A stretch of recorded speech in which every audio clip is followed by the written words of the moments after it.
Viewers, বিষয়টা যদি এমন হয় যে আপনার কোনো ভিডিও বানানোর প্রয়োজন নাই, আপনার ভিডিও তৈরি করে দেবে ফেসবুক। তো কিভাবে এই প্রসেসটা করবেন চলুন তাহলে দেখে আসি। চলে যাব ফেসবুকের অফিসিয়াল যে অ্যাপ্লিকেশন আছে সেখানে চলে যাব। যার পরে এখানে যে প্রফেশনাল ড্যাশবোর্ড, জাস্ট এটাতে ক্লিক করব। এটাতে ক্লিক করার পরে এরপরে একটু নিচের দিকে যাব। নিচের দিকে গেলে এখানে দেখেন টুলস বলে একটা অপশন আছে, জাস্ট এটাতে একটা ক্লিক করব।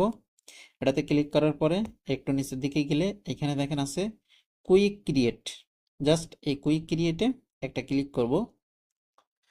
কুইক ক্রিয়েটে ক্লিক করার পরে আপনি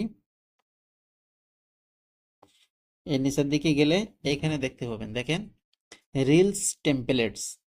তো এই রিলস টেমপ্লেট থেকে এখানে দেখবেন সবচাইতে বেশি ভিউ কোনটা, ঠিক আছে, সবচেয়ে বেশি ভিউ কোনটা।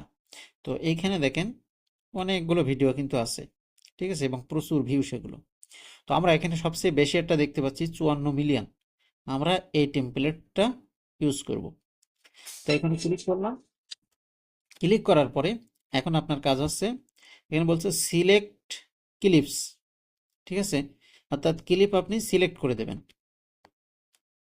তো এখান থেকে আমরা 5টা ক্লিপ সিলেক্ট করে দেব, ঠিক আছে, 1 2 3 4 5। এই 5টা ক্লিপ আমরা জাস্ট সিলেক্ট করে দিলাম। দেওয়ার পরে নেক্সট করব।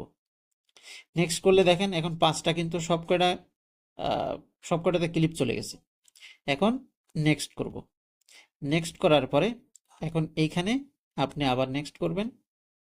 নেক্সট করলে দেখেন এখন কিন্তু অটোমেটিক ফেসবুকের যে টেমপ্লেটটা ছিল সেই টেমপ্লেটের আন্ডারে আপনার এই ভিডিওগুলো কিন্তু ক্রিয়েট হয়ে গেছে।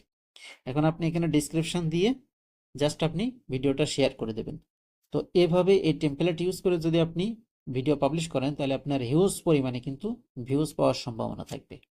সো আশা করি বুঝতে পারছেন।